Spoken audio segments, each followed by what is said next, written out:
بسم اللہ الرحمن الرحیم نحمده ونصلي ونسلم على رسولنا الكريم اما بعد رب اشرح لي صدري ويسر لي امري واحلل عقدة من لساني يفقه قولي رب اشرح لي صدري ويسر لي امري واحلل عقدة من لساني يفقه قولي رب يسر ولا تعسر وتمم علينا بالخير وبك نستعين يا فتاح يا عليم۔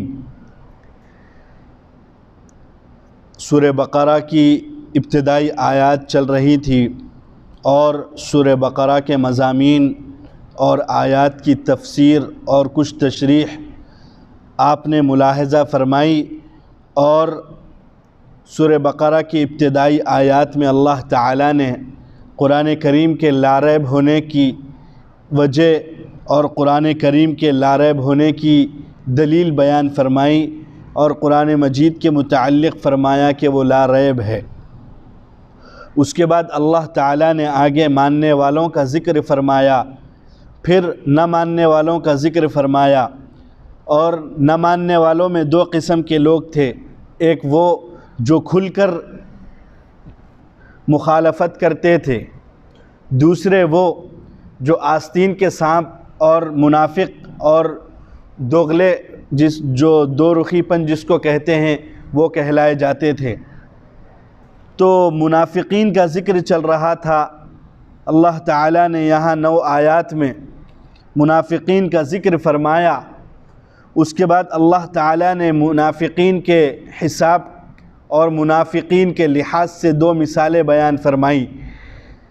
پچھلے درس میں منافقین کے متعلق منافقین کی کچھ قباحتیں اور اسی طرح منافقین کی کچھ چال بازیاں، اور اسی طرح قرآن مجید نے اور اللہ تعالیٰ نے منافقین کے متعلق جو بھی باتیں بیان کی ہیں، ان کچھ 4 آیتوں میں اس کا ذکر آیا تھا پچھلے درس میں، اور 9 آیتوں میں اللہ تعالیٰ نے منافقین کے متعلق بیان کیا ہے۔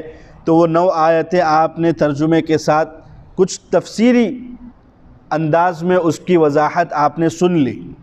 اب آگے اللہ تعالیٰ منافقین کے حال کے لحاظ سے 2 مثالیں بیان فرما رہا ہے۔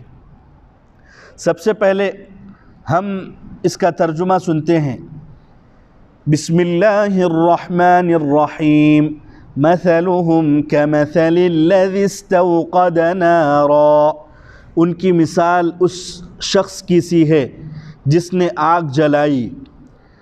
فَلَمَّا أَضَاءَتْ مَا حَوْلَهُ ذَهَبَ اللَّهُ بِنُورِهِمْ وَتَرَكَهُمْ فِي ظُلُمَاتٍ لَا يُبْصِرُونَ، پھر جب آگ نے اس کے گرد و پیش یعنی اطراف کو روشن کر دیا تو اللہ تعالیٰ نے ان کی روشنی چھین لی۔ وَتَرَكَهُمْ فِي ظُلُمَاتٍ لَا يُبْصِرُونَ، اور ان کو تاریکی میں چھوڑ دیا کہ انہیں کچھ نظر نہیں آتا۔ صُمٌّ بُكْمٌ عُمْيٌ فَهُمْ لَا يَرْجِعُونَ، وہ حق کو قبول کرنے کے معاملے میں بہرے، گونگے اور اندھے ہیں، اب وہ ہدایت کی طرف واپس نہیں آئیں گے۔ أَوْ كَصَيِّبٍ مِّنَ السَّمَاءِ فِيهِ ظُلُمَاتٌ وَرَعْدٌ وَبَرْقٌ، یا ان کی مثال ایسی ہے کہ جیسے آسمان سے زوردار بارش ہو رہی ہو، اس میں اندھیرے بھی ہوں، گرج بھی ہو اور بجلی بھی۔ يَجْعَلُونَ أَصَابِعَهُمْ فِي آذَانِهِمْ مِنَ الصَّوَاعِقِ حَذَرَ الْمَوْتِ، وہ اپنے کانوں میں کڑک کی وجہ سے موت کے ڈر سے انگلیاں ٹھوسے ہوئے ہیں۔ واللہ محیط بالکافرین، حالانکہ اللہ کفر کرنے والوں کو گھیرے ہوئے ہیں۔ یکاد البرق یخطف ابصارہم، بجلی کی یہ حالت ہے کہ لگتا ہے کہ ابھی ان کی بینائی کو چھین لے گا۔ کلما اضاء لهم مشوا فیہ، جب ان پر چمکتی ہے تو ان کی روشنی میں چلنے لگتے ہیں۔ وَإِذَا أَظْلَمَ عَلَيْهِمْ قَامُوا، اور جب ان پر اندھیرا چھا جاتا ہے تو کھڑے رہ جاتے ہیں. وَلَوْ شَاءَ اللَّهُ لَذَهَبَ بِسَمْعِهِمْ وَأَبْصَارِهِمْ، اور اگر اللہ چاہے تو ان کے کان اور آنکھیں چھین لے. اِنَّ اللَّهَ عَلَى كُلِّ شَيْءٍ قَدِيرٌ، بے شک اللہ ہر چیز پر قادر ہے. یہ تو رہا ترجمہ. اب اس کی کچھ تشریح ملاحظہ فرمائیے.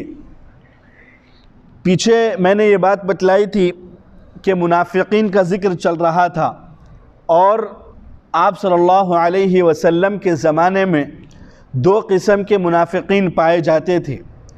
نمبر ایک، وہ جو پہلے بالکل کافر تھے، پھر ایمان لائے، پھر وہ لوگ ایمان سے پھر کر نفاق کو اپنا لیا اور یہودیوں کے ساتھ مل گئے. یہ تو ایک قسم کے لوگ. دوسرے وہ لوگ جو پہلے سے نفاق میں تھے، یعنی بالکل نہ وہ ایمان لائے تھے، بس ظاہری طور پر وہ مسلمانوں کی خوشی اور مسلمانوں کے خوف سے وہ ایمان لا چکے تھے اپنی زبان سے. تو یہ دو قسم کے لوگ ہیں. تو یہ دو قسم کے لوگ ایک ہی قسم میں ہیں. یہ دو قسم کے لوگ ایک ہی قسم میں داخل ہیں، اور اللہ تعالیٰ نے پہلی آیت میں یہ دو لوگوں کے متعلق بیان فرمایا ہے. اب دوسری آیت او کصیب، اس میں اللہ تعالیٰ نے ایک اور قسم کا ذکر فرمایا. وہ یہ کہ بعض منافقین ایسے ہیں کہ کبھی اسلام کی حکومت کو اور اسلام کی ترقی کو اور اسلام کو مال غنیمت زیادہ حاصل ہونے، یا اسی طرح مسلمان کفر کو مٹانے اور دنیا پر ترقی اور اپنا زور بٹھانے کے لیے جو بھی جہاد کرتے ہیں یا جو بھی منافع حاصل کرتے ہیں، ان کو دیکھ کر ان کے دل لالچ کی وجہ سے کبھی اسلام کی طرف جھک جاتے ہیں، اور کبھی وہ لوگ منافقین کے بلانے پر کبھی منافقین کی طرف جھک جاتے ہیں. تو اللہ تعالیٰ نے دوسری آیت میں ان کا ذکر فرمایا. حضرت عبداللہ بن مسعود رضی اللہ عنہ سے مروی ہے، انہوں نے فرمایا کہ اس آیت کی تفسیر اس طرح منقول ہے کہ نبی کریم صلی اللہ علیہ وسلم، یعنی پہلی آیت کون سی ہے؟ مثلہم کمثل الذی استوقد نارا، یہاں سے لے کے صم بکم عمی فہم لا یرجعون. اس آیت کے تفسیر کے متعلق حضرت عبداللہ بن مسعود اور دیگر حضرات صحابہ کرام سے اس آیت کی تفسیر یوں منقول ہے کہ نبی کریم صلی اللہ علیہ وسلم جب ہجرت فرما کر مدینہ منورہ تشریف لائے تو کچھ لوگ اسلام میں داخل ہو گئے، اور پھر کچھ لوگ بعد میں منافقین ہو گئے، جیسا کہ میں نے ذکر فرمایا ہے. تو اللہ تعالیٰ نے یہاں ان کو مثال کے ذریعے ان کی اس صفات کو اور ان کے اس منافقین کے اس دوغلے پن کو واضح فرمایا مثال کے ذریعے. وہ مثال یہ ہے، ان کی مثال ایسی ہے کہ جیسے کوئی شخص پہلے ظلمت اور تاریکی میں تھا، یعنی ظلمت اور تاریکی سے مراد کیا ہے؟ ادھر کفر، اسی طرح بت پرستی، شرک وغیرہ، یہاں کفر سے مراد ہے. پھر جب اس نے آگ سلگائی اس کی روشنی سے آس پاس کے تمام جتنا بھی اس چیزیں تھیں اس کی نگاہ سے کیا ہے؟ بالکل روشن ہو گئی، اس کی نگاہ میں روشن ہو گئی. تو یہ ایسا ہے. تو پھر اس کے بعد پھر نفاق میں جانے کی وجہ سے پھر وہ روشنی کیا ہے؟ جب وہ آس پاس کا جتنا بھی ایریا تھا جب وہ روشنی اور منور ہو گیا تو پھر یکایک کیا ہے؟ وہ روشنی ختم ہو گئی. تو اللہ تعالیٰ کے نبی صلی اللہ علیہ وسلم کے زمانے کے منافقین کی حالت حضرت ابن مسعود رضی اللہ تعالی عنہ بیان فرما رہے ہیں. وہ اس طرح کہ پہلے وہ لوگ کفر کی ظلمت اور تاریکی میں تھے، پہلے وہ لوگ کفر میں تھے اور بت پرستی اور شرک ان کا شیوا تھا. تو اس وجہ سے اللہ تعالیٰ نے ان کو ظلمات سے تعبیر فرمایا. اللہ تعالیٰ نے ان کو ظلمات سے تعبیر فرمایا. جب وہ لوگ ایمان لے کے آئے ظاہری اعتبار سے، جب وہ لوگ ایمان لے کے آئے ظاہری اعتبار سے نہیں بلکہ ایمان لے کے آئے، تو ان کا جتنا بھی اطراف کا ایریا تھا، اطراف کا ایریا یعنی ان کی جتنی بھی نظر تھی وہ کیا ہے؟ وہ ایمان کی وجہ سے اللہ تعالیٰ نے ان کے دل کو منور کر دیا. اللہ تعالیٰ نے ان کے دل کو منور کر دیا۔ پھر جب وہ لوگ اچانک نفاق میں چلے گئے اور منافقین کے ساتھ اٹھنے بیٹھنے لگے اور منافقین سے جا ملے، تو وہ جو اطراف میں جو روشنی اور اسی طرح جو نور پیدا ہوا تھا وہ ختم ہو گیا۔ تو اللہ تعالیٰ کے اصحاب نے یہ مثال بیان فرمائی ہے اس آیت کی تفسیر میں۔ یہ مثال کو امام رازی رحمۃ اللہ علیہ نے نہایت صحیح اور ایمان لا کر نور حاصل کرنے سے زیادہ تشبیہ دی ہے۔ امام رازی رحمۃ اللہ علیہ نے اپنی تفسیر میں اس قول کو زیادہ راجح قرار دیا ہے، لیکن امام ابن جریر طبری رحمۃ اللہ علیہ فرماتے ہیں کہ منافقین بعض تو تھے ہوں گے کہ جو پہلے ایمان لائے پھر اس کے بعد نفاق میں چلے گئے، لیکن امام ابن جریر طبری رحمۃ اللہ علیہ فرماتے ہیں کہ بعض منافقین ایسے تھے جو بالکل ایمان ہی نہیں لائے سرے سے، جو بالکل ایمان ہی نہیں لائے سرے سے۔ وہ لوگ صرف مسلمانوں کے خوف کی وجہ سے وہ لوگ ظاہری ایمان لے کے آئے۔ تو اس وقت اس آیت کا مطلب وہ ہوگا جو حضرت ابن مسعود اور حضرت ابو العالیہ اور اسی جو حضرت ابن عباس، ابن مسعود نہیں بلکہ ابن عباس اور اسی طرح حضرت ابو العالیہ اور حضرت ضحاک اور اسی طرح حضرت قتادہ رضوان اللہ علیہم اجمعین نے بیان فرمائی ہے۔ وہ یہ کہ منافقین نے محض زبان سے لا الہ الا اللہ کا اقرار کیا اور محض ظاہراً اسلام لائے، تو ان کو یہ نفع ہوا کہ اس کلمہ طیبہ کی روشنی میں دنیا میں خوب امن سے رہے اور جان و مال محفوظ رہا، مسلمانوں کے ساتھ مال غنیمت میں شریک رہے، جب تک زندہ رہے کلمہ شہادت کی روشنی سے یہ دنیاوی نفع اور یہ دنیاوی منافع حاصل کرتے رہے، مرتے ہی ان کا یہ نور کیا ہے ختم ہو جائے گا، مرتے ہی ان کا یہ نور جاتا رہا اور ہمیشہ کی نامرادی اور ظلمت میں یہ لوگ کیا ہے جا پھنسے۔ تو اب اس آیت کے دو مطلب ہو گئے، ایک وہ مطلب جو حضرت ابن مسعود اور دیگر حضرات صحابہ کرام نے اور اسی طرح امام رازی رحمۃ اللہ علیہ نے بیان فرمایا، پھر ایک دوسرا مطلب امام ابن جریر طبری رحمہ اللہ نے حضرت ابن عباس اور اسی طرح ابو العالیہ اور اسی طرح حضرت ضحاک اور اسی طرح ابو قتادہ جو مفسرین کہلاتے ہیں اور جو ابن عباس رضی اللہ عنہ کے شاگرد ہیں، ان کے متعلق یہ قول منقول ہے کہ ان کے حوالے سے یہ قول منقول ہے کہ انہوں نے اس آیت کی تفسیر یوں فرمائی ہے۔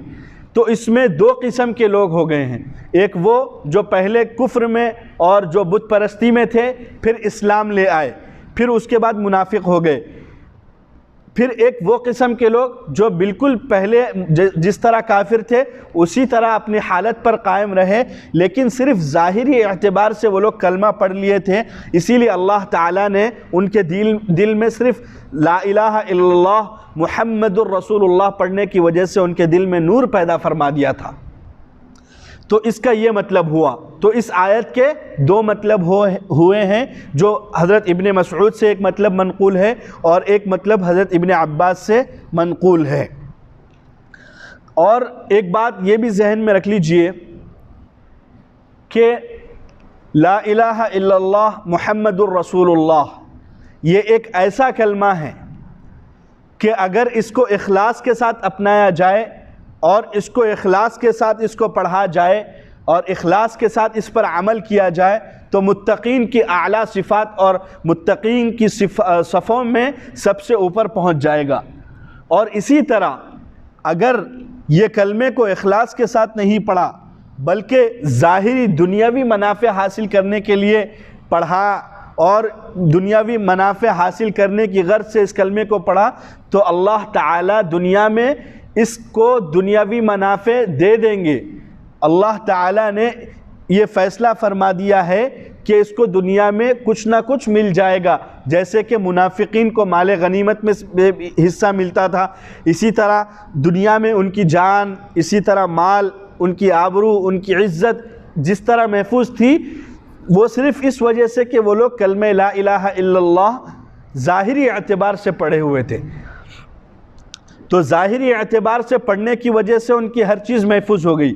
اللہ تعالیٰ نے ان کو دنیا کے منافع بھی بہت سے دیے ہیں، اور منافقین کو اللہ تعالیٰ نے مال غنیمت میں سے بھی وافر حصہ عطا فرمایا ہے، لیکن اللہ تعالیٰ کا منشا یہ نہیں ہے کہ تم ظاہر کے اعتبار سے تو مسلمان رہو اور پھر کافر بن جاؤ، لیکن اللہ تعالیٰ نے اس قسم کے متعلق سخت وعید فرمائی ہے، اور فرمایا ہے ان المنافقین فی الدرک الاسفل من النار۔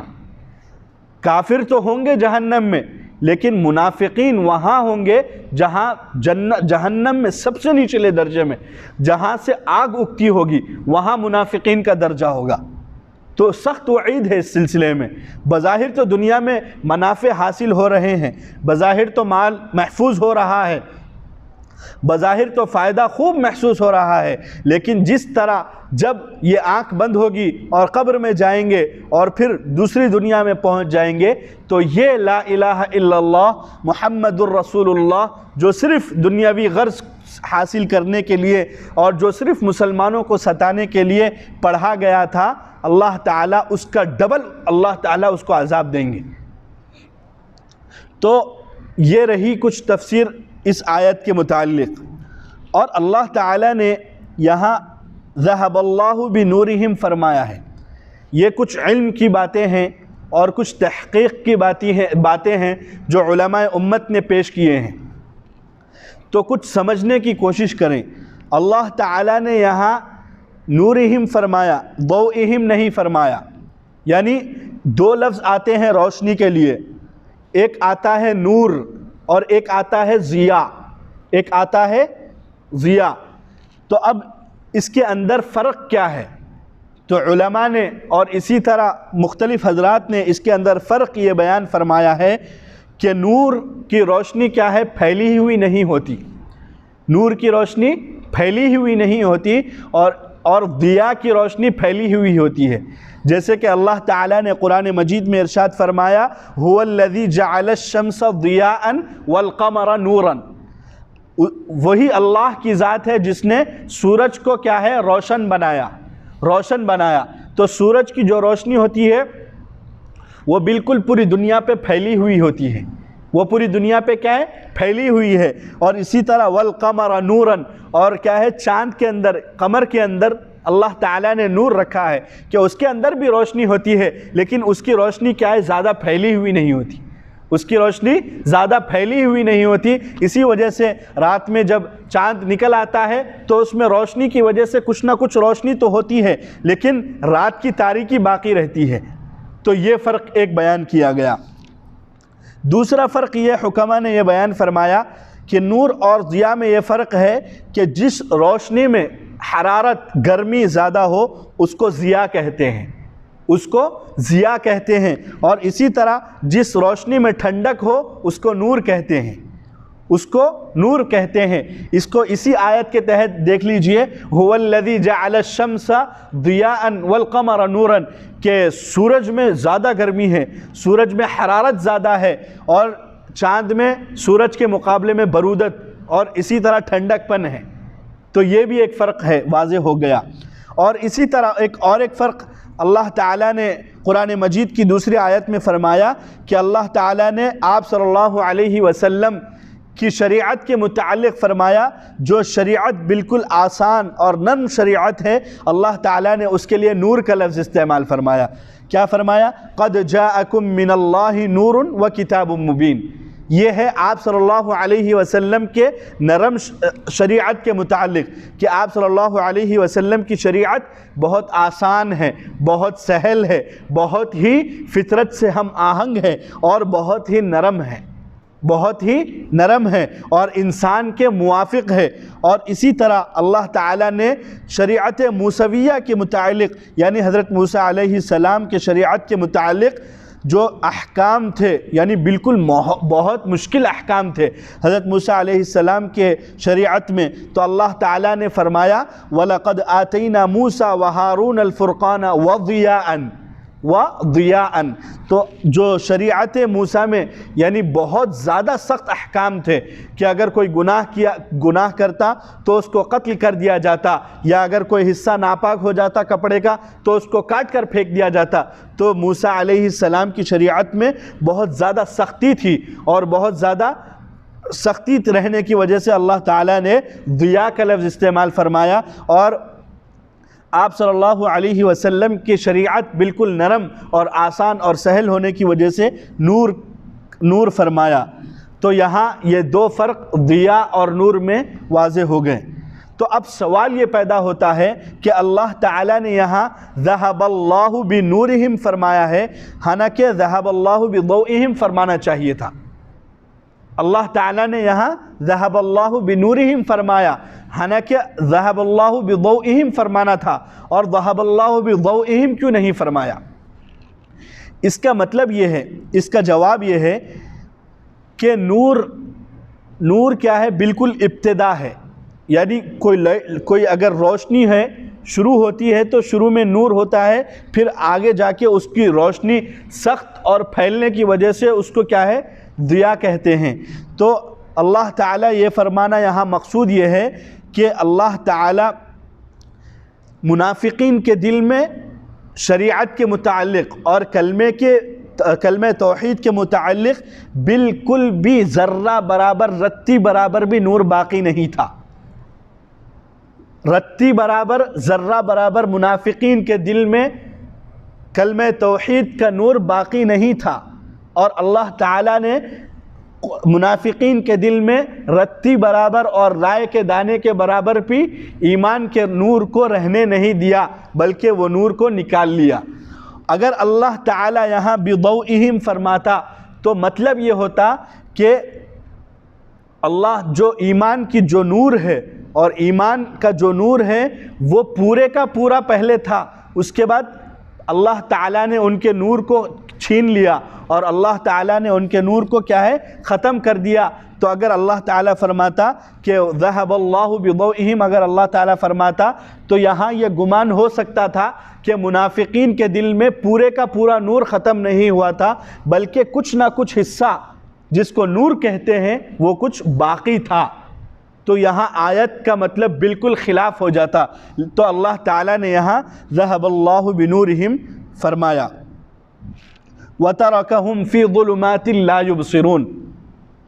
تو اللہ تعالیٰ نے منافقین کی مثال بیان فرمائی کہ پہلے تو وہ ظلمتوں میں، تاریکیوں میں تھے، کہ وہ کفر اور بت پرستی میں موجود تھے، پھر اس کے بعد جیسے وہ لوگ ایمان کا نور ان کو حاصل ہوا، اور اللہ کے نبی صلی اللہ علیہ وسلم نے جنت، جہنم، اور اسی طرح نیکی کا راستہ، برائی کا راستہ، اور اسی طرح حلال کا راستہ، حرام کا راستہ جب اللہ تعالیٰ کے نبی نے ان کے سامنے واضح فرما دیا، اور اللہ تعالیٰ کے نبی نے ان کے سامنے بیان فرما دیا، پھر وہ لوگ کیا ہو گئے؟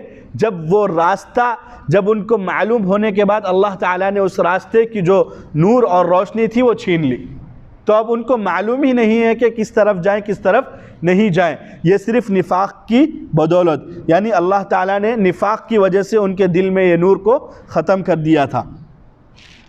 پھر اللہ تعالیٰ دوسری قسم کو بیان فرما رہا ہے، او کصیب سے، کہ جو بعض قسم کے بعض منافقین وہ تھے جو بالکل شدت سے اور بالکل منافق، پکے منافق تھے، سچے منافق تھے، جس کو کہتے ہیں سچے منافق تھے۔ تو اللہ تعالیٰ نے مثلہم کمثل الذی استوقد نارا سے صم بکم عمی فہم لا یرجعون تک بیان فرمایا۔ پھر ایک دوسری قسم، یعنی وہ منافق جو بالکل تذبذب میں تھے، کبھی ایمان لاتے، کبھی اسلام کی طرف جھک جاتے، اور اسی طرح کبھی کیا ہے؟ نفاق کی طرف جھک جاتے۔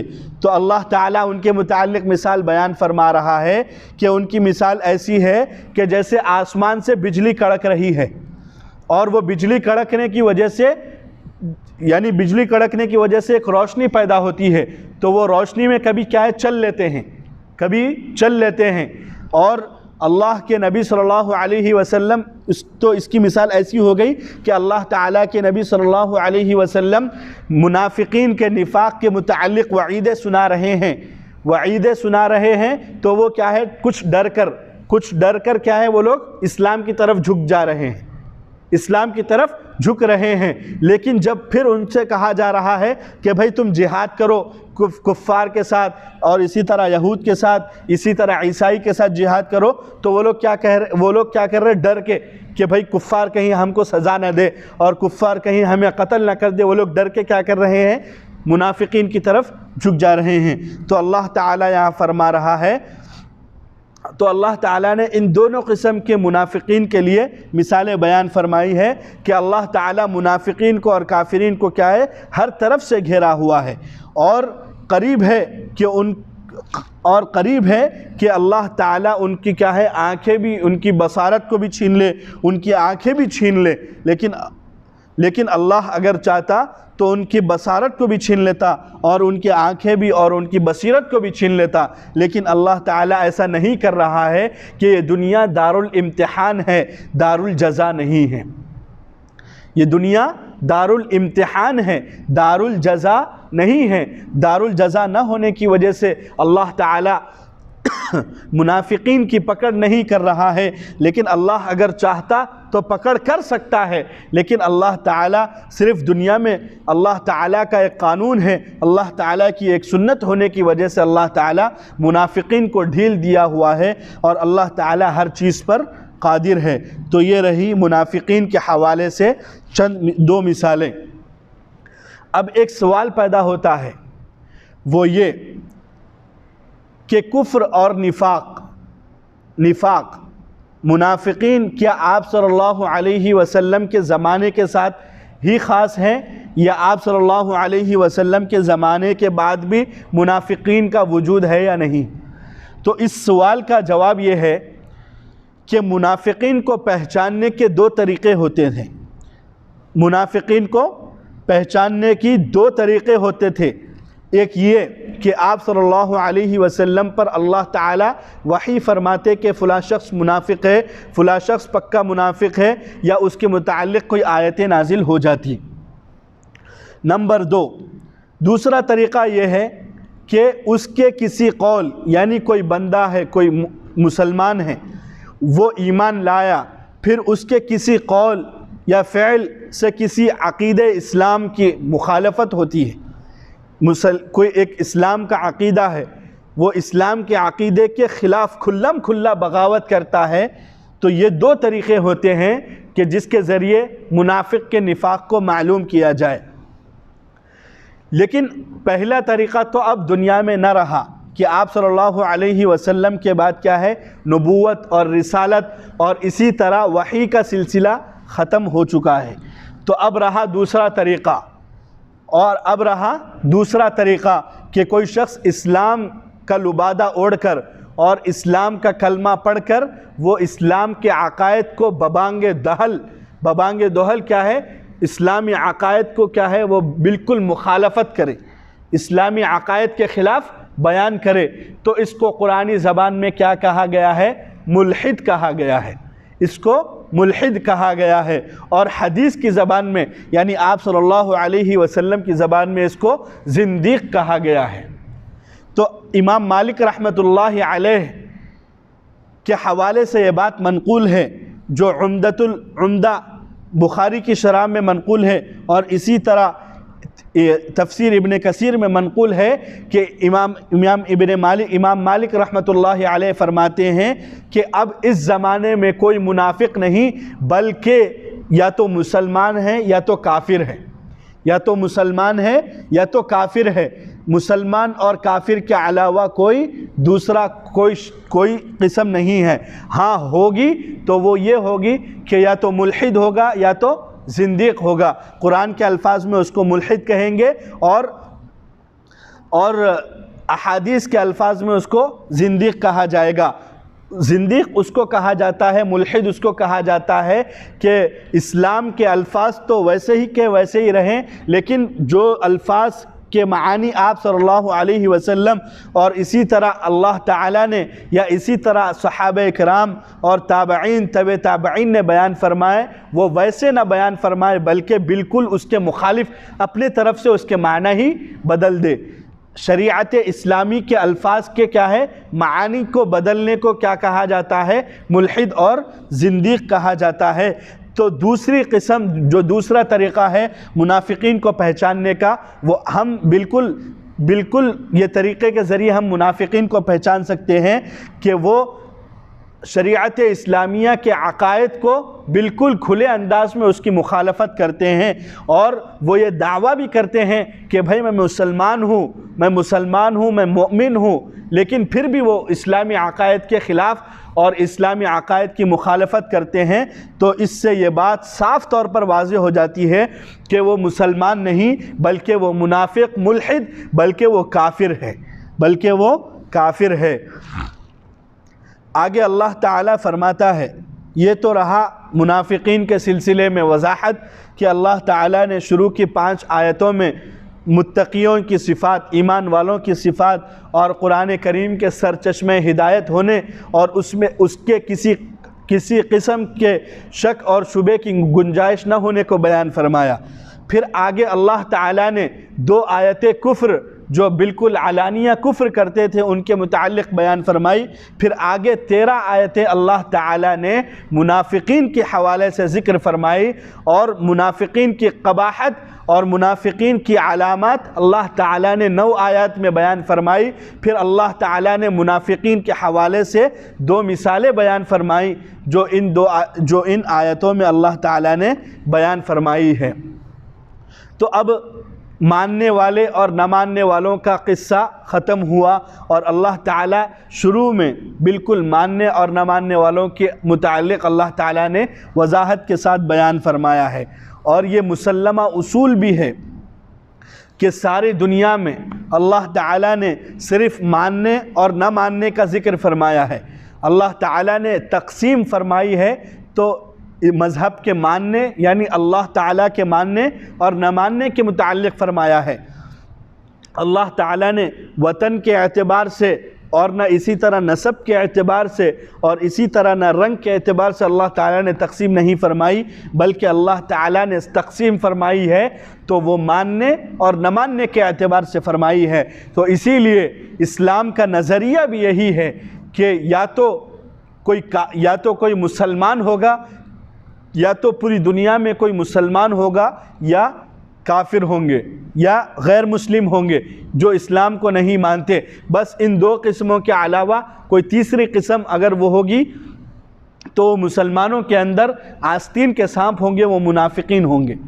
اس کے علاوہ تیسری قسم اللہ تعالیٰ نے اور شریعت نے نہیں بیان فرمائی۔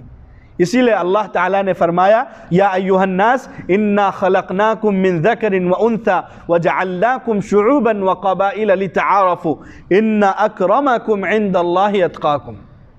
اللہ تعالیٰ نسب کے اعتبار سے، وطن کے اعتبار سے، نہ رنگت کے اعتبار سے تمہارے درمیان تقسیم نہیں فرما رہا ہے، بلکہ اللہ تعالیٰ تمہارے درمیان تقوی کے اعتبار سے فیصلہ فرما رہا ہے۔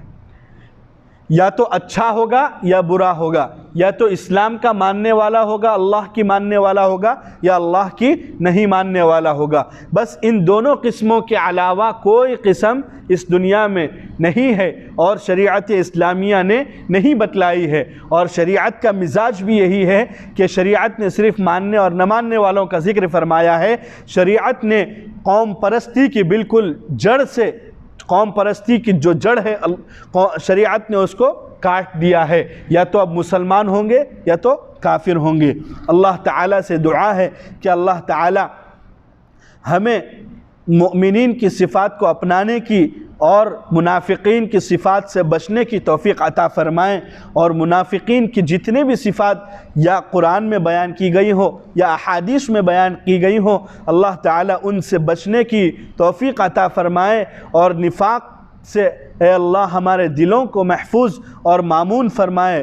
اے اللہ حق بات کہنے کی، حق بات سننے کی، اور اسی طرح حق بات پر عمل کرنے کی، اور اسی طرح حق بات کو آگے پھیلانے کی توفیق عطا فرمائے برحمتک یا ارحم الراحمین، والحمد للہ رب العالمین۔